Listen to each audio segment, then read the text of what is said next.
going to breeze through the ground rules. The most important is use this chat, you guys. I'm going to have some time for you to introduce yourselves. So feel free to go ahead and do that. Feel free if you have any resources that you like to share, that you are accustomed to using with Black youth and families. Feel free to use the chat as a way to share information and to network. I'm pretty flexible in being able to read those in the Q&A if you have any questions specific to me. I won't type my responses, but I will be able to respond to them throughout today's lecture. Dr. Metzger, be sure to share your screen. Can you not see anything? No, not right now. Wow. Okay. Let's. I mean, so far we didn't need it, but just wanted you to make sure you're aware. You did need it because even my title slide is so cute. Okay, sorry. It says that it's sharing right now, so I'm going to have to move you guys down just a little bit. Probably the wrong screen that it's trying to find. Okay. There we go. Let me see now. All right. Perfect. So forget the title slide, you guys. We're going to start right here. And now I can only see Yolanda. Let me try to move her. I had 4 people earlier. Well, Yolanda, it's you and me now.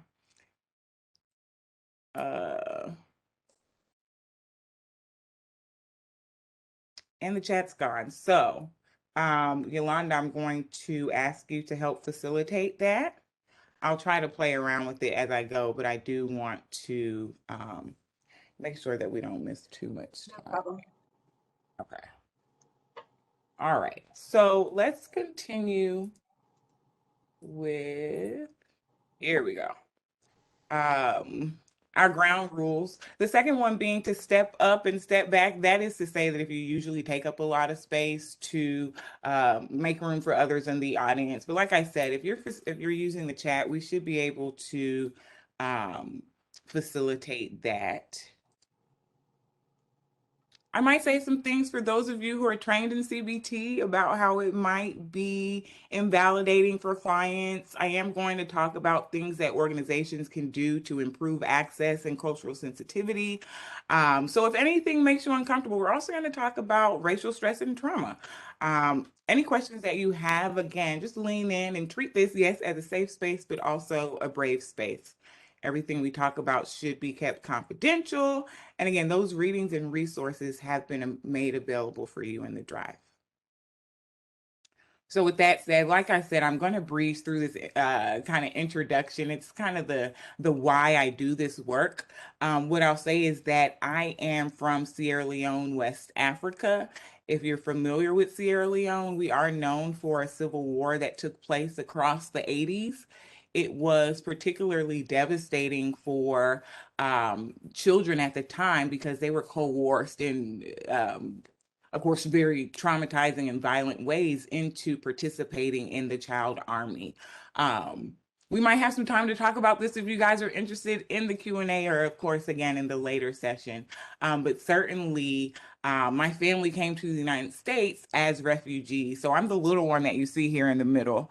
And what I'll say about growing up here at this time is that I didn't meet white people until I went to elementary school. I was bused from my kind of urban neighborhood down south to a more affluent one as a part of a system.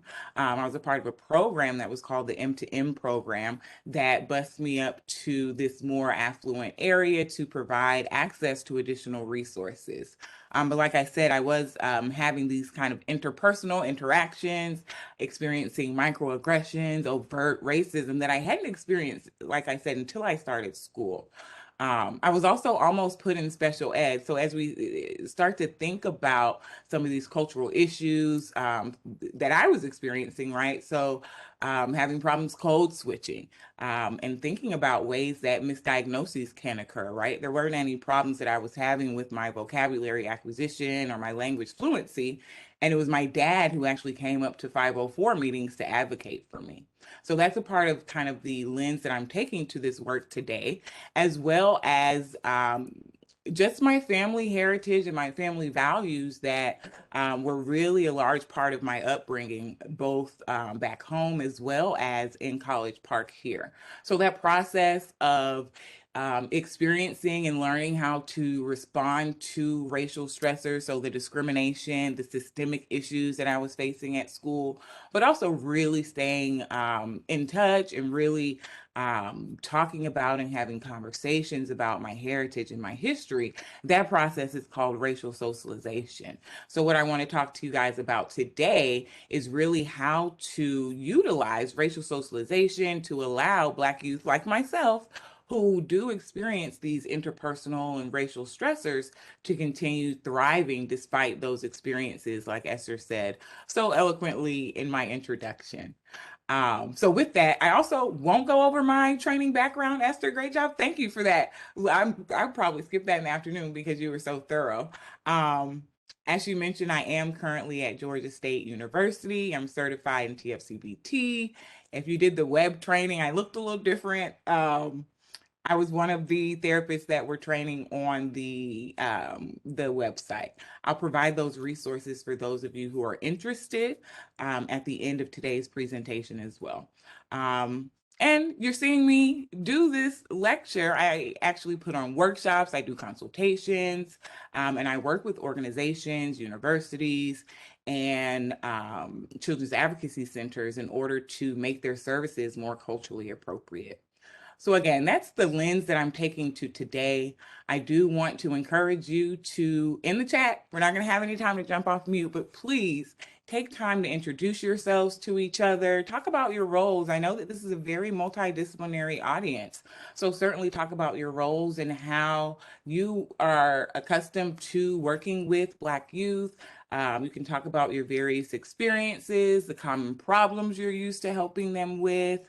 And again, any strategies that you're used to using. So if there are websites that you visit, like Conscious Parenting, if you have seen our care package for racial healing, if you have any tip sheets that you use with parents, any common strategies that you have found relevant or useful. And that could be something as simple as validating your clients and talking to them about their experiences, as in this case, Black people in America.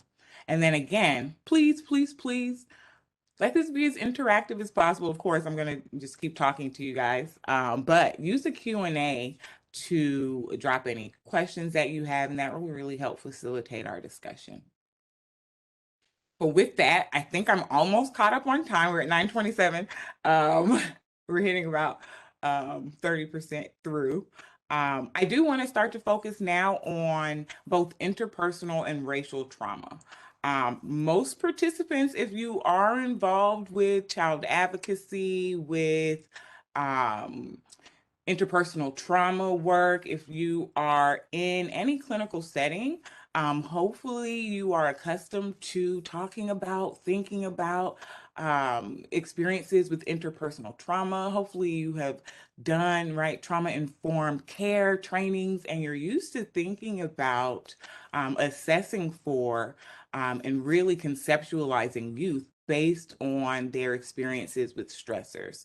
So we do know that youth on average, and this is data from prior to the pandemic, so we know that these numbers are increasing, but they're reporting 58% are reporting witnessing or experiencing at least one stressful event. And we'll talk about those types of stressors.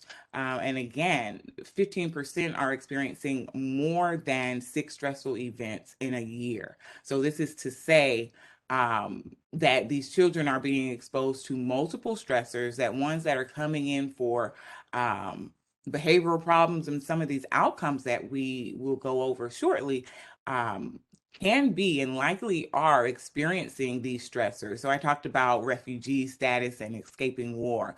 But if we're thinking about kind of the context of the United States right now, job instability, housing instability, unexpected loss of a loved one, witnessing domestic violence even, right? So kids are saying, listen, my parents used to work 50 hours a week and now they're at home and I'm realizing they don't like each other and they're fighting all the time, right?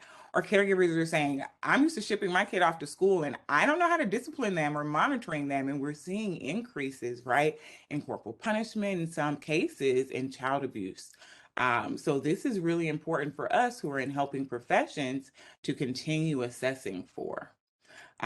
Because, right, we do know that these experiences with these stressors are associated with negative outcomes. So those can be things. In this case, I want to give the example of ongoing sexual abuse and how that impacts the thoughts, the feelings, and of course, these behaviors of the youth that we're seeing. So, if this is someone who's experienced ongoing sexual abuse from a loved one, we can see how, based on modeling, based on grooming, based on messages that are delivered, they are having these inaccurate thoughts that, okay, if I have a baby, maybe this person will love me. Or if they're in a neglectful environment, maybe this baby will be the only thing to love me, right? Or they might have been giving messages or shown, if you love me, you'll show it physically. And now these are individuals who later on, because of these inaccurate thoughts, in relationships perhaps aren't able to negotiate condom use, or they're not able to abstain from sexual activity, even if it is something that they would rather not engage in. So harmful feelings, of course, if you are experiencing ongoing sexual abuse, that might negatively impact your self-esteem. If you're receiving negative messages, your self-worth might be impacted. Or if you're receiving positive messages based on those sexual encounters, you might think that your value is associated with that, right?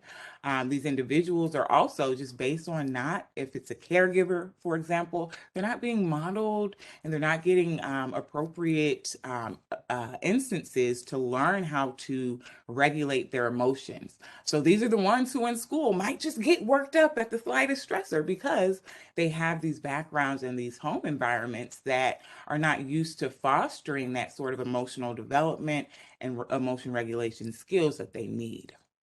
As well as, right, so this is what I think we see, and what's easiest to see on the outside, right? So these externalizing problems, so like risky sex, unprotected sex, or increased sexual partners, right? Just based on that diminished self-esteem. We'll talk about how thoughts, feelings, and behaviors are connected in the afternoon session when we really try to disrupt some of these connections and some of these outcomes. But certainly for those of you who are just encountering kiddos in your day-to-day interactions within your respective roles, it is important to have an accurate conceptualization of them, right? So is this a deviant, delinquent, bad kid, or is this a kid who perhaps is experiencing some ongoing stressors in their day-to-day lives? And that's a sort of conceptualization that's really important, that's going to impact the type of interactions that they're having, the stigma that they're facing, the disciplinary outcomes that they have at school. So expulsions, suspensions, right? So we can think about how our perceptions of these kiddos just based on their outcomes can change.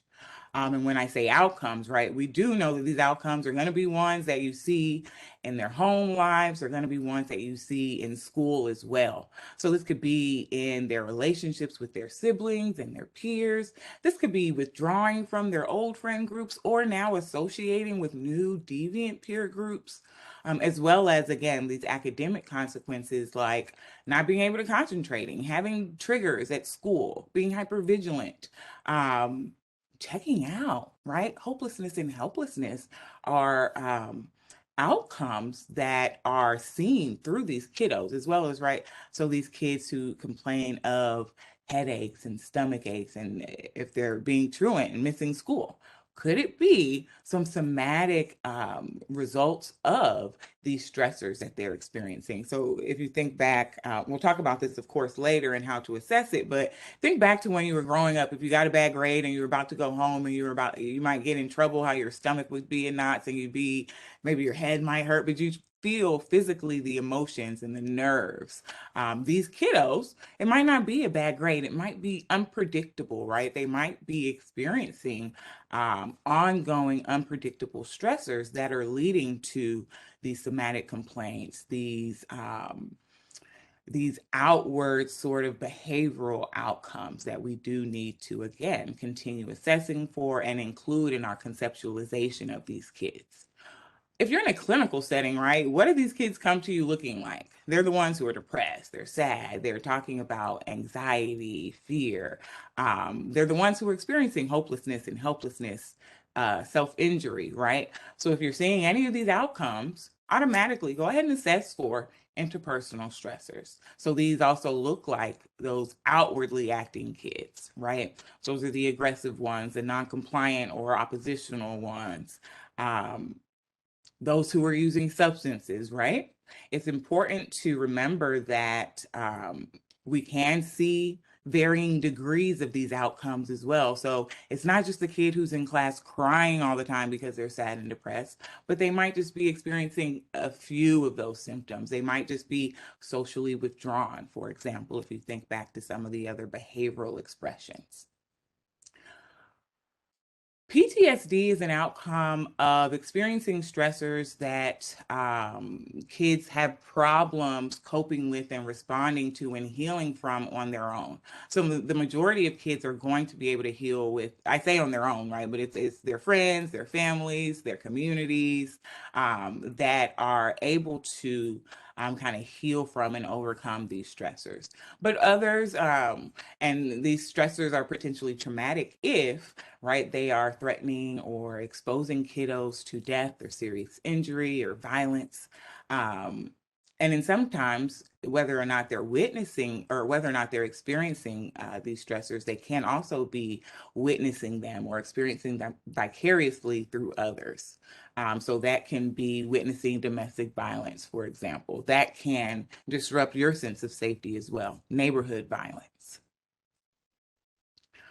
So again, PTSD does have different symptom clusters that we're going to talk about, but it's important to remember that some kids might be experiencing some of these symptoms, but not meet full criteria. So the first kind of symptom cluster is re-experiencing, so reporting these distressing memories in higher numbers, having those flashbacks. And then arousal and reactivity is being easily startled or triggered. I always go like this when I talk about hypervigilance, because when you see kiddos who experience physical abuse, for example, you see that they're on guard. You start to, teachers, for example, will say, I just, came and put my hand on their shoulder because I was checking in on their classwork, and they, responded outwardly and sometimes even aggressively, right? That could be because they're used to, again, these kind of unpredictable stressors.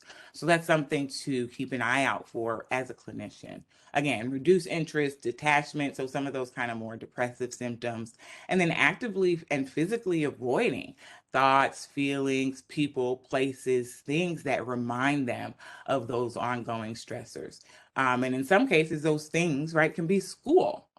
Kiddos, if they're experiencing trauma at school, they could be avoiding school or avoiding adult authority figures based on that experience with those ongoing stressors in their day-to-day lives.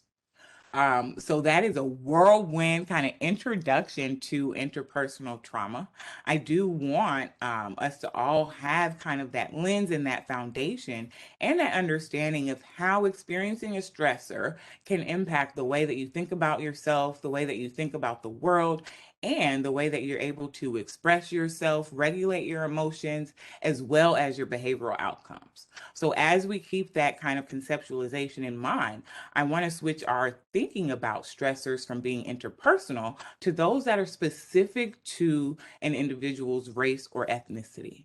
So, racial stress and racial trauma. So, racial stressors are those dangerous and frightening kind of race based experiences that, similar to interpersonal stressors, can impact your quality of life, can cause fear, can cause hopelessness and helplessness, again, those same and very similar outcomes. However, the incidence rates, right, as we know that Black kids are more likely to experience interpersonal trauma, they're also experiencing ongoing racial stressors. So our recent data is showing, and this again is before the racism pandemic of 2020, right? So these numbers have increased as well. But youth as young as 8 are saying that they're experiencing, on average, 5 daily encounters with racial stressors. So the interpersonal stressors, we said some youth are experiencing like 6 a year, 5 daily racial stressors. And we'll talk about what those can look and what those can feel like. But just thinking about the impact of ongoing experiences and the compounding impact of these racial stressors. And again, racial stressors can be due to this individual experience, or it can be more ongoing and collective. They can be historical. And we'll talk about some of those shortly as to how they impact Black clients, Black kiddos, Black caregivers, experiences with mental health care, experiences within different systems.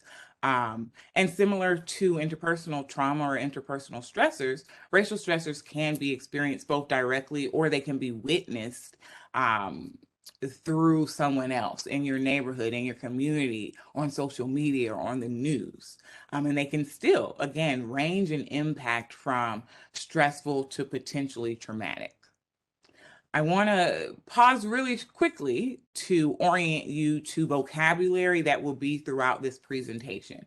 We're really going to dive into it in the afternoon sessions when we talk about ways to utilize clinical skills. But for now, as I'm presenting, if you are working with kiddos, this vocabulary, I paused because my video froze. This vocabulary should allow you to become more comfortable having these conversations around racial stress and trauma. The resources that you have available, I think that they were emailed out to you. Certainly, I've dropped them in the chat. I can't access it again, but these resources will help you have these conversations with youth that you're encountering in your day-to-day roles. This slide is the only Metzger, one. there's a couple of questions in the chat, if you don't mind me Yeah, asking. yeah. So as you present your work with us today about the important work with African American youth and their families, please consider providing your wisdom as to how these indignia may or may not be applicable to other children of color, children who are linguistically diverse or from other culture, religion backgrounds that have been oppressed in some way. That will be also very helpful. Yeah, so that's a really important question, and I get it quite often. So, what I'll say is that the questions that you're asking are questions that you should be asking with other ethnically minoritized individuals. The racial socialization kind of components and constructs that I talk about will be similar to others that exist across diverse groups. Their answers will be different, right? So, for example, Black boys don't cry. That's similar to machismo, if you're familiar with Latin American culture, right? So there are similar constructs, however, they are expressed differently across these ethnically minoritized groups. That's a really good question.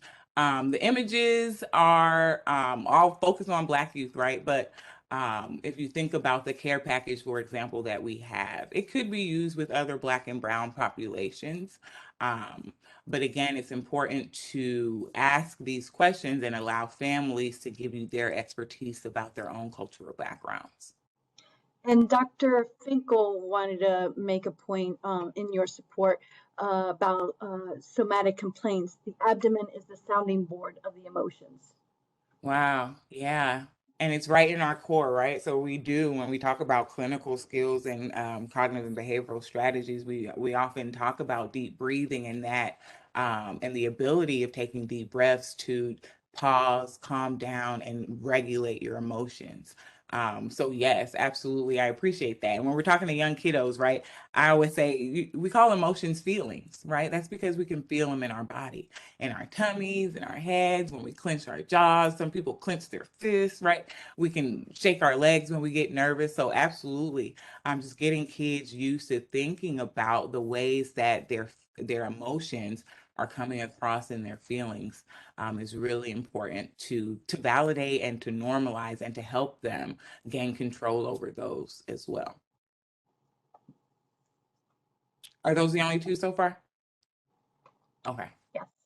Um, Hopefully I have it worked out by the afternoon session. But let's keep it rolling for right now. Again, this is a trigger warning only because they're real world images. Certainly, these are experiences that Black youth and Black caregivers are used to having, but they can, right, they're stressors. They can be potentially upsetting. So the first is probably one of the most common. And when I say most common, the most commonly seen in, or the most commonly addressed in interpersonal trauma treatment. So internalized racism. This is important to think about when it comes to African American caregivers so that we're not stigmatizing them based on their socialization and based on their practices of parenting their kiddos. So in this case, I'm referring to corporal punishment. So corporal punishment is a strategy that Black families will report using due to knowing that if their kiddos go out into the world and they're non-compliant, their outcomes, their consequences, the disciplinary actions are perhaps and often more severe, more long lasting, and disproportionate according to their peers. But in some cases, they're life threatening. So in this instance, what you see here is a Black caregiver teaching their child that commands need to be followed, that requests from authority needs to be followed. So in this case, what you see is the one. When I get to two, if I get to three after making a request, corporal punishment typically follows, right? So this is to say, if you have a caregiver who's spanking their kids, no, you're not a bad parent. No, you're not automatically getting reported to DSS, right? Clarify your relationship with social services and DFACS. Talk about what instances need to be reported. Validate caregivers' experiences. Find out why they're coming to see you, because likely it means that spanking isn't working. So you can validate and normalize those experiences while also using your expertise to give them those additional tools.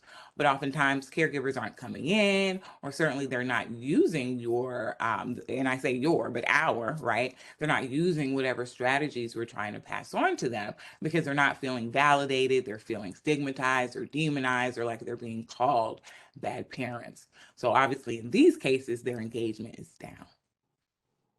Um, Clients are going to also experience microaggressions. So this is in their day-to-day lives. This is also that they are reporting experiencing right there in sessions with clinicians. So microaggressions are really important for us to understand, to know the different types of microaggressions, and to know how to respond as clinicians if a client says that you've microaggressed against them. They might not have that language, but they might have a response that we're going to talk about here shortly that will let you see how, in this case, you have offended them. So microaggressions are also ones that kiddos are going to say cause them to ruminate, cause them to act out, cause them to get in arguments, right? Because people are saying, right, you're responding too sensitively. I didn't mean that. It was just a joke, right? So it is causing some of these anxiety symptoms like rumination, like impaired concentration, because you're thinking about an ambiguous situation that made you feel bad, right? And you are thinking that it's associated with just your race, your ethnicity, the color of your skin, or your culture. Individual racism. So these are those day-to-day encounters that are more blatant and overt. So these are things like, in this case, being left out of a group project, being told you can't play with us, your hair is nappy or your skin is dark. Um, in this case, these are more familiar, instances. So this is Amy Cooper and Christian Cooper. I think this is prior to the racism pandemic. She was talking about. She said, "I'm going to call the police and tell them a Black man is trying to kill me," and he had her on video, and all he did was ask her to put her dog on a leash. Right. So that's an instance of individual racism. This individual, Amy, was actually utilizing systemic racism. So understanding the relationship that Black people have with the police. Um, and at the same time, that was vicariously witnessed by all of us who were on social media. So Armand Arbery, Breonna Taylor, these are all instances of vicarious exposure to racial stressors that we are now encountering, right? So these images even can be potentially triggering to have to recall, right? Those instances where in these cases lives were taken just based on their race. And also in these cases, justice, right, wasn't served, right? So our thoughts about how people see and treat us, also our thoughts about the fairness of the world, right, can lead to, again, hopelessness, helplessness, even anger, right? So our job as clinicians is to validate these experiences and these outcomes that kiddos and caregivers are having, and also allowing them and helping them and really empowering them to restructure their responses. So yeah, you have every right to be angry. You have every right to be angry that if you're walking down the street, you're seeing Confederate statues, right? But how are we going to respond to those Confederate statues? Not Breonna Taylor. Bree Newsome is one who is a friend of mine from South Carolina who actually, right, went to jail for climbing the Confederate flagpole and tearing the flagpole down in 2017. She got charges, right, for destroying public property and inciting a riot, right, and disrupting the peace. Right. So these are behavioral responses that we are having to environmental stressors that it's important to normalize, but also give behavioral strategies for identifying opposite actions that still, right, alleviate some of these negative feelings and thoughts that we're having. So those are things like calling your district attorney. If you're really angry, call them 10 times, right? Organize a peaceful protest, right? Talking about, okay, if you are going to a peaceful protest, how do we make it safe? Prior to the pandemic, we were saying wear a mask, not because of coronavirus, but because they're pepper spraying individuals, even though they are protesting peacefully. They're getting locked up at disproportionate numbers. So go ahead and write a bail bondsman's number on your hand just in case something happens. Right. I talked about almost being placed in special ed. We know that Black kids are being placed in special ed due to, in my case, cultural insensitivity. But in other cases, just behavioral problems, right? They're more likely to be referred to special ed because they're acting out. These kiddos are also more likely to be suspended, expelled. They get more severe consequences in school. And we know, again, right, that these systems and these structures interact. So caregivers are saying, yeah, I want to get help with my kiddo in school, but I don't know how you're communicating with DFACS and social services and DSS. I want to go out and protest, but I don't know how that's going to impact me at my job if I get arrested at this protest. Right? So how are these systems and structures interacting, and how is this impacting individuals over time? You'll have some Black clients that say, listen, I don't trust mental health. I don't trust behavioral health. I heard about the Tuskegee experiment. That was decades ago. And Black people still don't trust medicine, right? But we have to normalize and validate that experience, talk about it, and overcome that with our clients. So right now, I keep talking about a racism pandemic. Some of you guys might not even be familiar. In 2020, APA, this is around George Floyd, Ahmaud Arbery, Breonna Taylor. It was the summer of 2020, right after the coronavirus pandemic hit. APA declared a racism pandemic as well. So it's important to think about how these ongoing stressors, not just, right, the coronavirus pandemic is disproportionately impacting us. We're disproportionately experiencing complicated grief due to unexpected death of loved ones. But also, we're experiencing these ongoing racial stressors. For the sake of time, because I do want to spend some time talking about the results of my program of research, please utilize the care package, utilize the readings and the resources and the assessments that we have. We're going to talk about them and use them later, but think about the need to be able to assess for the different types of racial stressors that kiddos are experiencing so that you can be aware of them as a clinician as you're helping them deal with those stressors as well as their interpersonal ones, but also so that you are able to intervene directly on the stressors that they have. Give them language for those stressors, validate those experiences, and help them. The care package again has strategies, right? What do you do if someone microaggresses against you? How do you respond? By asking a question. What did you mean by that? Right?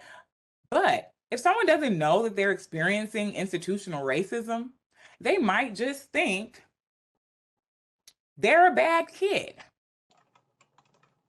And it might just be the policies of the institution. Structural racism is impacting these kiddos. It's impacting their caregivers. It's keeping them from being able to access resources. It's keeping them disproportionately penalized. And it's important to be able to understand that for your conceptualization of the kiddos that you're interacting with, but give them vocabulary, provide that education so they know, no, you're not crazy, no, you're not slow, no, you're not lazy, no, you're not, all these things, right, that racism can tell you. Help them challenge those thoughts, those feelings, those behaviors that we talked about through providing, at the bare minimum, right, this education. We're going to talk about the other strategies later, but I've talked about microaggressions. Let's get to the research. So microaggressions, we know, are these kind of ambiguous daily encounters. There are three types of microaggressions, and it's really important to be able to give kiddos language to talk about their experiences with those micro assaults. So those more overt, kind of old-fashioned insults that they're experiencing, but also the micro insults where someone's kind of veiling a compliment, right? If someone says, you speak really well for a Black person, that's to say, what about the way you think all Black people talk, right? Or you're so pretty for a Black girl. You telling me we all supposed to be ugly? Like, what were you expecting, right? So these are micro insults that it's really important to show kiddos how to respond. And we do have, again, these strategies available for you to use. So those micro invalidations, right? So how is it impacting someone if you are always calling them the name of the other Black person in class? Or if you're not bothering to learn how to pronounce their name? Yolanda, I appreciate you. Let me say that. As soon as we got on this call this morning, what did you say? Could you just tell me how to pronounce your name? That is to say that you value me and you see me as a person, right? You validated my identity by saying it's important that I know how you pronounce your name. And you said it absolutely right. But if you didn't, right, it's not a microaggression if you mispronounce my name. It's a microaggression if I correct you, oh, it's Isha. And you say, oh, well, Isha's easier. I'll just call you Isha. Or if you don't bother saying, Isha, did I get that right? Isha, right? So it's that validation. It's not the mistake. It's the validation and the seeing of the person that makes it a microaggression. Um, I keep saying, right, that I want to slow down. We're going to talk about this later, you guys, and please, please, please use these resources because it is critically important to see, right, how if you're experiencing a microaggression, you might have all of these thoughts about, right, am I crazy? Did they say what I think they said? Did I hear that right? There's absolutely nothing I can do to stop this, right? And that's going to lead to think back to those outcomes from earlier: anxiety, depression, sleep problems, and that's falling asleep, staying asleep, diminished confidence, helplessness, hopelessness, right? Checking out of school. It's not that I don't want to get good grades, so I stopped raising my hand. It's because I raised my hand 10 times and my teacher never called on me. And the one time I did read, she said, wow, you read really well, as if she was surprised. I know how to read, right? So no, you're not antisocial. Maybe it's that every time you go to this extracurricular activity, your identity is invalidated. So how do we empower kids to say, okay, that's racism, but I really value this extracurricular activity. So what I'm going to do is find one little ally, one little buddies that we can go together and talk about these people who are crazy, but still get this experience. So, right, so that's a way to empower a kiddo to go from maybe avoidant or feeling hopeless or helpless to now saying, okay, I'm going to approach and I'm going to go and I'm going to not let racism win, but still get the benefit of this activity.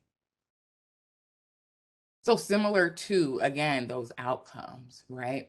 Similar to those processes that are taking place with interpersonal stressors. We know that just like someone who's physically abused, so if they're at home and they're getting punched unexpectedly, they're going to become hypervigilant. Their sense of safety is going to be disrupted. If you're walking down the street and people are locking car doors and following you around like you're a criminal and telling you your hair is nappy and calling you ugly and treating you unintelligent, now similarly, your self-worth is going to be diminished. Now, similarly, your sense of safety around the world is going to be diminished. If you see 10 Black people in the news getting body slammed, their knees stepped on, murdered, you might start to feel a little unsafe around the police if you know the only reason that happened to them is because their skin color is the same as yours. So these sorts of processes and relationships and experiences are ones that subtle or overt are going to impact individuals, right? Those subtle ones are the ones that can be challenged, ridiculed. You can be told that you're too sensitive. You can be dismissed. You can be ignored. Those can sometimes be more devastating, more traumatic, and more negatively impacting than those kind of more severe acts. If you've heard of the phrase "death by a thousand cuts," right? That's to say, sometimes I'd rather you just stab me in my arm real quick because I can heal from that. But if you're cutting me 1,000 times all over my body, you can think about these as these being these microaggressions or those daily instances. That's going to impact me as well. And in this case of Marshawn McCormick, who was a prominent Black Lives Matter activist, it did result in death, right? So it's important to really think about the ongoing impact that experiencing these racial stressors are having on kiddos. So similar to PTSD, kiddos who experience interpersonal stressors can experience PTSD or that traumatic response. Experiencing racial stressors do lead to and can lead to these symptoms of racial trauma. So that again is experiencing that stressor both directly or vicariously. So witnessing, think about social media and the news in this case. Same way, recurring and distressing memories. Same way, reporting discrimination in higher numbers, right? Same way, being hypervigilant. I did this earlier. I'm doing it again now because let me tell you how many times people touch my hair without asking. Let me tell you how many times I feel like a pet. And when people approach me now, I'm like, whoa, whoa, whoa. And sometimes, it's just to say hey, or it's just to give me a friendly touch. But I'm hypervigilant about that, right? So just think about the ways that if people are used to getting micro insults, if you give them a compliment, they might, hold on, what are you trying to say? What are you saying about that? They might be hypervigilant. And in that case, it's your choice, it's your opportunity to explain what you meant, or, and let me say, and, right, to validate their experience if it was indeed a microaggression. So these kids who are not raising their hands in class, who are not going to extracurricular activities, who are displaying behavioral characteristics of these negative emotions, this social withdrawal, right, the isolation. Are we thinking of them as let's see, re-experiencing? Are we thinking of them as sensitive? Are we thinking of them as aggressive? Are we thinking of them as antisocial, non-compliant? Or are we thinking of them as individuals who are experiencing racial stressors who need cognitive and behavioral strategies to restructure their responses to those experiences? And how do we provide the psychoeducation that will normalize and validate them in a way that they're willing to listen to our strategies and our suggestions? So that's really what is important to think about when engaging Black youth. It's also important to know, right, that Black youth, Black families, Black communities have strengths. They engage in processes to succeed, to excel, to survive despite ongoing stressors. So socialization in general, let me just check the time. Socialization in general is how caregivers practice teaching their kids to navigate society, right? So don't touch the stove, it's hot. Don't put your finger in the socket, you'll get shocked. Look both ways before you cross the street, right? They have these more complicated conversations around the birds and the bees so that, right, you can boost your kiddo's self-esteem, so that you can teach them how to negotiate condom use, so that you can talk to them about how to identify healthy relationships and healthy peers, right? Racial socialization is the exact same thing. It teaches Black kids, it is a process by which adults teach Black kids how to navigate society, how to be safe. It increases their pride. It utilizes their internal strengths to allow them to, again, thrive despite these instances with racism that they're experiencing on a day-to-day basis. Racial socialization, I'm going to skip over shortly talking about the specific ways in which it impacts Black youth, because I do want to focus on the ways that we can, as individuals, foster racial socialization and integrate it into our work. But we do know that it's linked to improved self-esteem, racial identity, academic achievement, and that it disrupts all of those processes that I talked about earlier. It's often called the talk, but it's not just oral communication and conversations that we're having. It's also modeling, role playing. This is why building a break. Hold on.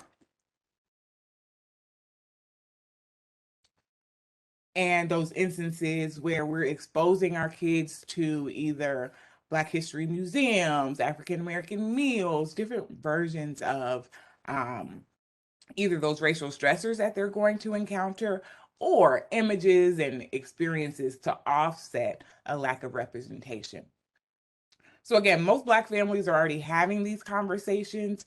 You do have, again, handouts, resources, conversation starters, pictures in the care package, in those resources that you can use to facilitate these conversations and to give caregivers ideas about how to practice racial socialization. So racial pride messages are those that teach about Black heritage and Black history in order to offset negative messages that are received, in order to supplement academic messages that are received. So for example, if kids are reading American history books, caregivers are giving them African history books so that they can supplement those. If kids are seeing negative images on the news, parents are saying, let's look at some of our hidden figures so that they can combat that sort of lack of representation and negative representation that exists. They're also having conversations and doing activities and role playing scenarios that prepare kiddos for coping with and responding to actual instances of racial stressors. So, what do you do if you're followed around a store?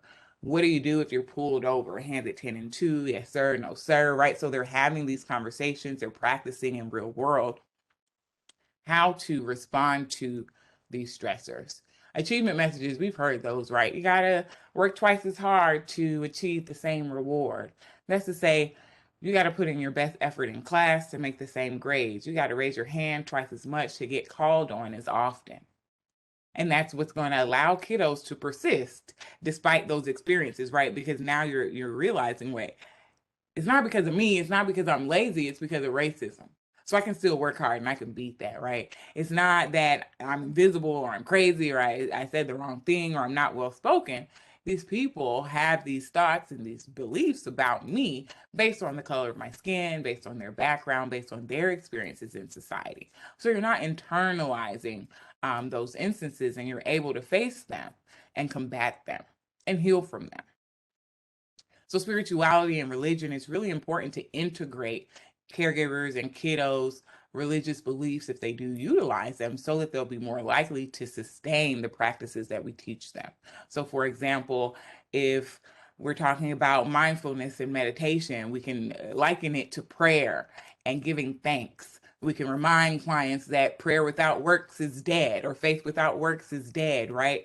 We can talk about praying as a family when 2 or 3 are gathered, right? We can use kind of their spiritual and religious background to make more concrete meditation, mindfulness, right? Deep breathing, even. You can ground yourself, right? And take a moment to give thanks, right? Breathe in your strength from above, right? You can think about ways to tailor your interventions, your strategies. And again, we have vocabulary for you, we have PMR, and we'll be practicing some of those strategies later this afternoon. Appreciation of extended family involvement. That's just to say, right? If you're talking about behavioral activation, if you're talking about tangible support, if you're talking about sources of strength, it's not just mom and dad. It's big mama, it's their play cousin, it's the candy lady down the street. It's important to assess for those extended family members who could really be an agent of change for and with the kiddo. And then racial equality. This is really important to emphasize, right? Because if you're able to assess for these values early on in treatment, then you're able to call back to those to say, are you going to let racism win? Because I remember you telling me that you talked about in your family and you emphasize in your family that all races are equal and that you want to get the benefit of experiencing these different cultures. So, what I'm hearing is you're having these behavioral responses that are saying, right, I'm not talking to those people no more. I'm not engaging with those people anymore. But really, you have these values that we can utilize to allow you to approach rather than what they want to do is avoid. So again, racial socialization is boosting self-esteem, perseverance, it's preventing these negative emotions, these behavioral problems, these medical and physical problems that individuals are having, as well as facilitating conversation. So most of the handouts that we have are to allow youth and caregivers to engage in the racial socialization process. They also engage in these processes with their friends and with their siblings as well. And what we see is that it does promote healthy decision making, more positive choices, and more proactive behaviors. So, with that, I want to use the remainder of the time to talk about research that emphasizes the importance of engaging Black youth in mental health services and talks about ways that we can improve those services. Um, so we do know that Black youth are more likely to experience trauma, racism, to suffer from these mental health consequences, but also to utilize these cultural strengths. So that's what we want to emphasize in order to overcome the fact that they're less likely to initiate, complete, and report positive outcomes because of those services that are available. So this is just to say, right, that we all have some privilege that we can utilize. We all have some aspect of our identity that we can utilize to help Black youth empower themselves to realize, right, there's nothing wrong with me. I'm not weak, I'm not slow, I'm not lazy, I'm not dumb, but I am in a society right now that has various racial stressors that serve as barriers to me or that can serve as barriers to me reaching my long-term goals. So how can I navigate this race that looks very complicated, right? And the question now becomes how can we, as service providers, as clinicians, as police officers, as social workers, as researchers, how can we utilize our individual roles to help individuals overcome those stressors and not internalize them? We already have these treatments, right? They already exist, the services exist, our strategies exist, and we know that they work. But we know that they have to, in order to work for Black youth, emphasize those cultural risk factors of discrimination, but also those protective factors that they're already utilizing. And we have to bolster them in order to overcome those barriers that exist in society, but also that exist to service utilization. 10:15. We're supposed to be starting questions and answers. So I'm going to breeze past giving you an overview of my program of research. That's to say that it goes from very specific, so looking at individual relationships to organizations and treatments that exist, and then very broadly looking at public health research and looking at ways to disseminate the outcomes of the prior research to the larger community. Um, I do want to present the outcomes of this research because it's not yet in press. The rest of the ones that I will present, you have access to in your resource folder. So this one that I want to go over is just to say that we did a mixed method study. So that's to say we used data that existed as well as we did interviews to collect information and narratives from individuals about their experiences.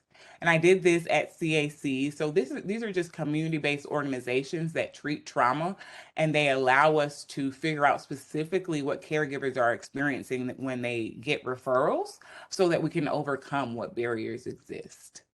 So we did a chart review, and that's just to say that we looked at Black families that were Black and Latin American families that were served in 2015 and 2016.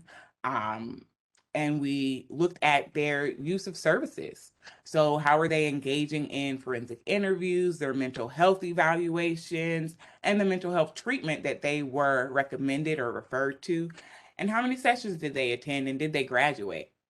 And we saw that at CACs, or at this CAC in particular, Black clients missed significantly more of the forensic interviews that they were referred to. So just figuring out what sort of abuse occurred and whether or not they needed interventions. Black clients were likely experiencing some sort of stressors, but they didn't even get that first level of assessment and intervention. When referred for treatment, Black clients missed significantly more or significantly more treatment sessions, so they attended fewer than their white counterparts. And they were significantly less likely to graduate treatment. So these results aren't surprising. I'm going to breeze past those as well. And I really want to talk about the results of our key informant interviews. So we called up caregivers of youth who were referred, and we talked to them about their experiences in receiving services. Ignore this part. The paper's not out yet, but just know that myself and other researchers coded the interviews that caregivers gave us, and we grouped their responses based on the types of examples and experience that they had into different themes. So we saw, based on, again, these caregiver experiences, that there were systemic barriers that existed that prevented them from receiving services. So they said things like, people came to my house and asked me some questions, and I didn't know why. And they just told me to go to this place and to answer some questions. And I don't know if you guys are the police or social services and you're going to take my kid away. So, of course, I didn't go to you guys who could help, right? And they're saying, I went there and nobody looked like me, or I even went to your website and nobody looked like me. So, no, I didn't think this place was for me.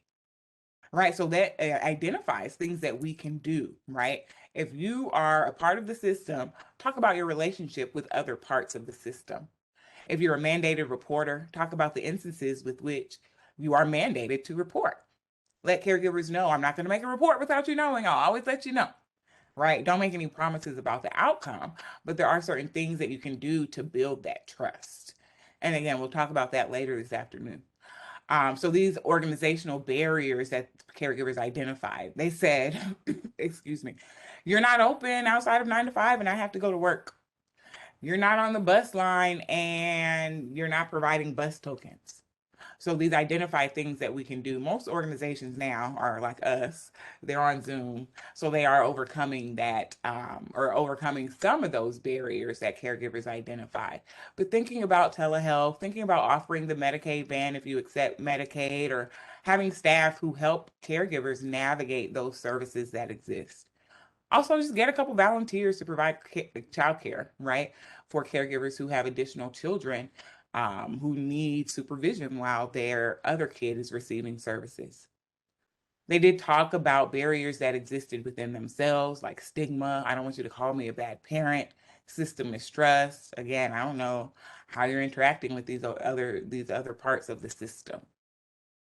And as well as discomfort asking questions. So we always have frequently asked questions that you can give caregivers and give them the answers to, and then open the room for them to ask their own. And again, that vocabulary will be, it's in the care package, but it'll be available for you. And again, provider barriers. This training will help overcome that first one. So lack of cultural efficacy. Certainly it's fast. So those resources will really help. There are tons of things that you can read, watch, and listen to that I'm going to show you guys in just a quick second. So what we know is that, right, the quantitative, so the numbers that we saw were not surprising. They're more likely to miss these sessions. They're less likely to benefit from treatment. But the qualitative results, while they do identify barriers, they are promising in that they talk about ways to increase access to services. They talk about ways that clients prefer services be delivered in a culturally appropriate way. And they talk about the content of those services and how that could be more engaging for them. So that is to emphasize, again, ways that individuals, ways that organizations, ways that we can influence and utilize the system to benefit our clients. And in terms of when we're talking, I keep saying clients, but all of you aren't practitioners. So really just the kiddos that you're interacting with in your day-to-day role. So the translational research that I do, that's going to be the focus of the afternoon session. That's just to say, and you do have that reading in your resource folder. That's just to say that there are ways to culturally adapt the treatments that we are delivering and that we're utilizing with our kids. And even the cognitive and behavioral strategies. So some of you guys aren't using TFCBT. Some of you are just interacting with kids, but you do use some of these strategies, like take a few deep breaths. Some of you practice progressive muscle relaxation, or you try to help kids regulate their emotions.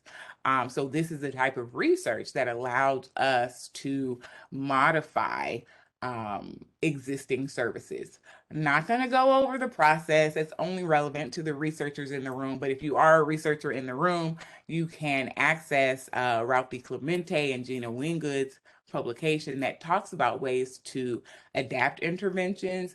Um, it's in the suggested readings, but as a resource, the reading that actually talks about how to adapt for racial stress and trauma is already in the folder. So TFCBT is what we'll focus on later today. So I won't go over that, but it is a very short and structured treatment that has a long and existing established evidence base. It has been modified for many subgroups of the population, for those individuals who asked about, right, how do you make these cultural modifications and are they applicable for other ethnically minoritized and BIPOC groups? That's to say yes, but they do differ. The adaptation or the application that we're going to talk about later this afternoon is the first that focuses specifically on the African American or the Black community. This is just to show the process of how the adaptation started. So it started from here. It became a smaller paper manual. Now it's one that's online. The care package is the child version of that I keep referring to. I said I was going to talk about my public health research. I'm not going to talk about the research at all. I am going to give you the resources that are free that this research provided. So that's to say, we are conducting a research in Georgia, or conducting a project in Georgia right now that is focused on disseminating information across the public. We are targeting 4 specific counties. I said I wasn't going to talk about it. Here I go talking about it. I'm not going to talk about it. One of the goals, we're skipping all of them. The main one is this one to implement, or the main one that's relevant to you is the one to implement this public health messaging campaign. So that's one of the resources that I want to share with you. But like I said, there are a ton. So I'm going to orient them to you. And then, Yolanda, if there are any lingering questions, let's get those before we run out of time. So like I said, TFCBT Web, I looked a little different. If you are interested in receiving TFCBT training, that's at tfcbt2.musc.edu. It's 2 because we added what? Cultural considerations. So please, if you're interested, you can access that. The racial trauma guide is available on my website. It's also the QR code that is on literally everything that you're going to see moving forward. That application or adaptation to TFCBT is described in an article that is in your resource folder as well. It's called Healing Interpersonal and Racial Trauma. It's very similar to the title of this talk. And then you have another sheet that says Resources Overview, and that sheet is divided into 2 sections. It has things that you can read, watch, and listen to and share with your kiddos and caregivers around healing from interpersonal and racial stress and trauma, as well as those same things that you can read, watch, and listen to around being an ally, being an advocate, talking about race and white families, how to be an anti-racist, right? So all of these sorts of readings and resources are available. Also, our public health messaging campaign. So this is the one that I say is funded by research. So these are free. So if you contact us on social media at the Empower Lab, or if you email the empowerlab@gmail.com, you can get access to any of these public health messaging campaign slides. So they do talk about the impact of racial trauma. They talk about recognizing the signs of racial trauma, how you can be an ally, how you can engage in advocacy, and activism. So these are the QR codes that lead back to the racial trauma guide.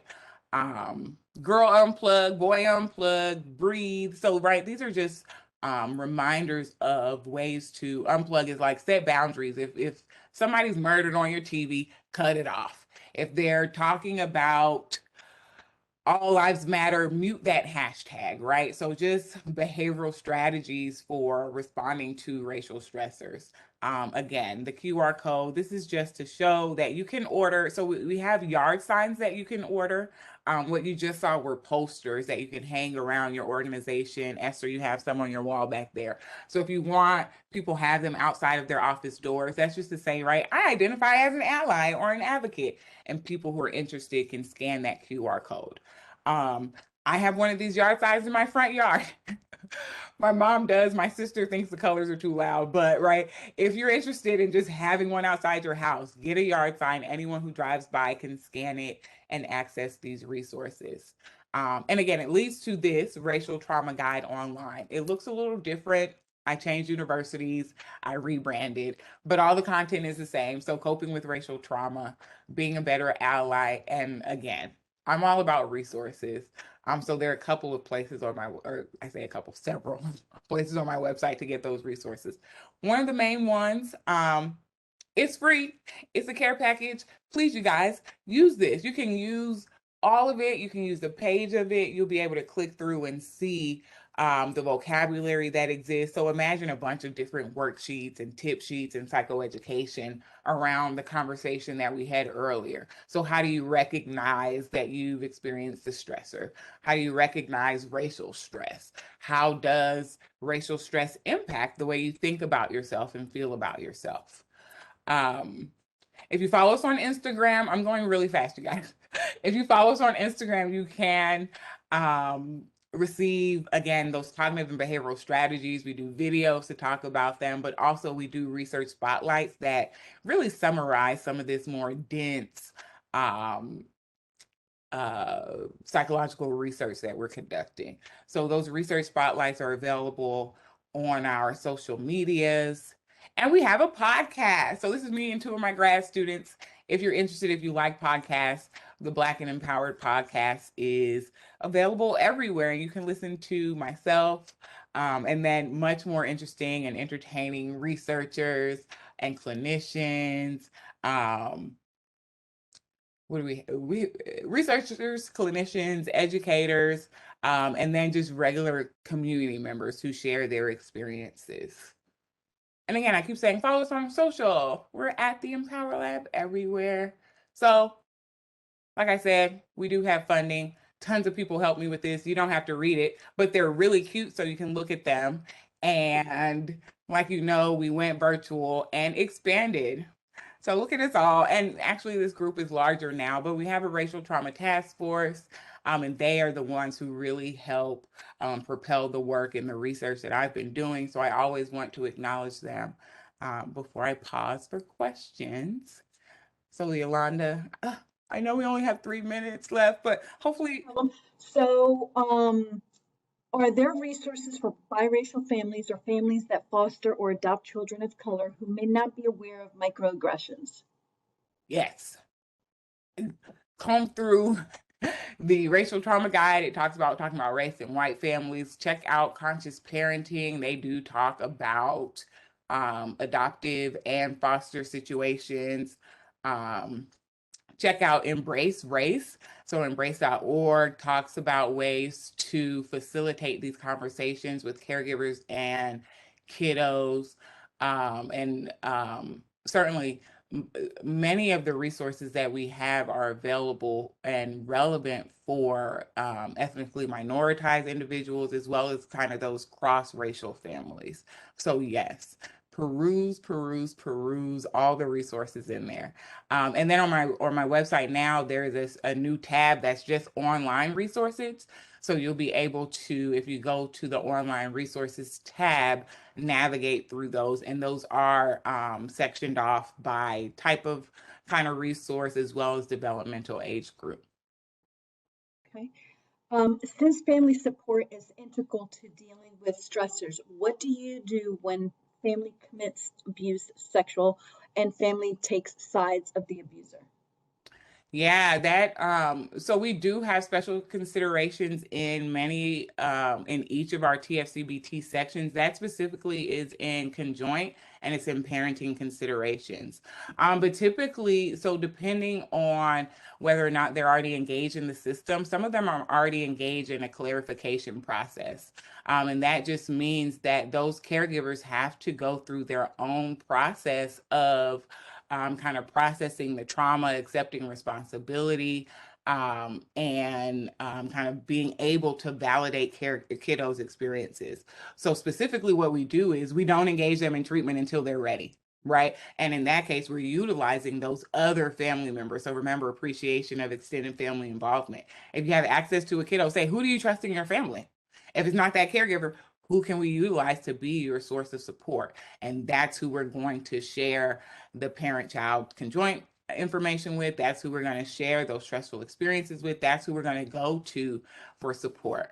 But certainly, we do protect the kiddo, right? So, and in some cases, right, in some families, they have those values that what happens in the family stays in the family, and you respect the adult no matter what. So, it is important to be able to assess for, validate those values, but also let the kid know, right, it's not your fault. You can talk about the we or the circle of responsibility. You can make that pie chart to show, right, yes, you still have these feelings of love towards this person, but yes, you might also have these feelings of resentment and anger, and both of those are okay. So you help them kind of navigate and process, but you also help them find those concrete supports that do exist. Okay. What strategies do you suggest for a Latino white mental health provider to engage African American families to mental health treatment? Come, please, please, please come to the afternoon session. I have 4 hours worth of strategies. I have an entire day's worth, a semester's worth, a lifetime's work. They are in the care package. So that's to say, have the conversation. Identify yourself just like you did in your question. I'm white Latina. How does that impact you? What are your thoughts? I want to know your experiences. I want you to be the expert on your experiences. I am taking continuing education, so you don't have to teach me about your history, but right, I do want to open the room for you to share those experiences and allow your identity to guide that conversation, right? So this is my ethnic identity, but I also identify as an ally or an advocate, right? 2-second answer, come later, and we're going to talk about it. We're going to practice, and you'll be able to kind of practice using that vocabulary as well. Okay. Um, let's see here. Any advice for young African American woman who is trying to adjust in a predominantly white setting? Ooh, remember who you are. Find yourself a safe space. Find yourself someone who can remind you who you are when that setting is stressful.